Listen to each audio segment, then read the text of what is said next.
Lost Boys. It's a wonderful vampire movie that leaves you with such a good feeling every time you watch it.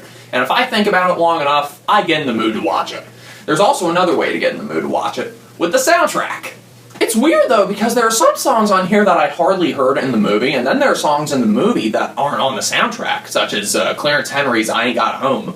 But let Joe Pesci take care of that one. Take this stiff and pound it up your fucking ass. Hit me again. Take this one and stick it up your sister's ass. We start off with Inks and Jimmy Barnes' Good Times. It sounds like a classic rock hit, you know, a feel-good type of song. But it reminds me so much of Brian Johnson-era AC/DC. This is so something that Brian Johnson would have fun singing. They have another song on here too, Laying Down the Law. You can definitely tell that the singer's having a lot of fun. Nice classic rock structures. And then you have Lost in the Shadows by Lou Gramm. I really wish that the post-Gramm Foreigner was as good as this.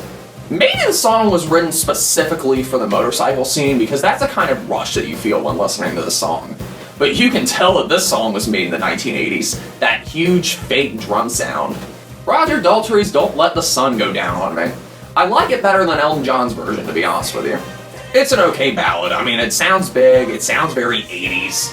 But nothing about this song reminds me of Teenage Vampire Hunters, or even the romance scenes in the movie. Then again, it was played in the credits, so I guess it'll leave you with a good feeling after you listen to it. But maybe the song will take some time to grow on me. Anyone who likes the movie will remember People Are Strange by Echo and the Bunnymen. It was produced by Ray Manzarek himself, and this was actually my first exposure to anything Doors related. So when I finally got into the Doors and I got to hear the original, I liked it even more. Of course, the version on the soundtrack is more guitar-driven, no organs, it's longer, it's more straightforward, it has more of a classic rock type of sound.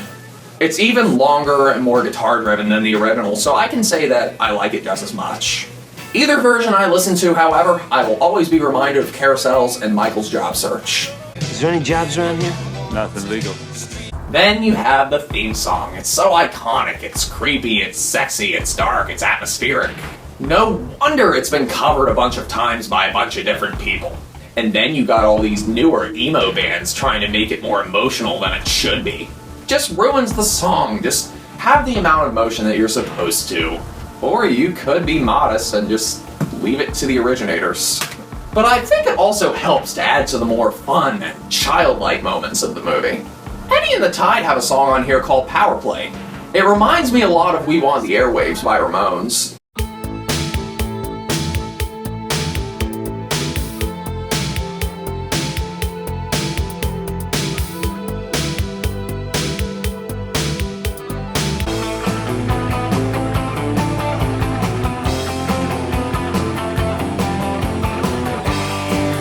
I hardly remember the song being in the movie though. It was played quietly in the background when Max and Lucy meet for the first time. There's not a lot I can say about it, it sounds very 80s.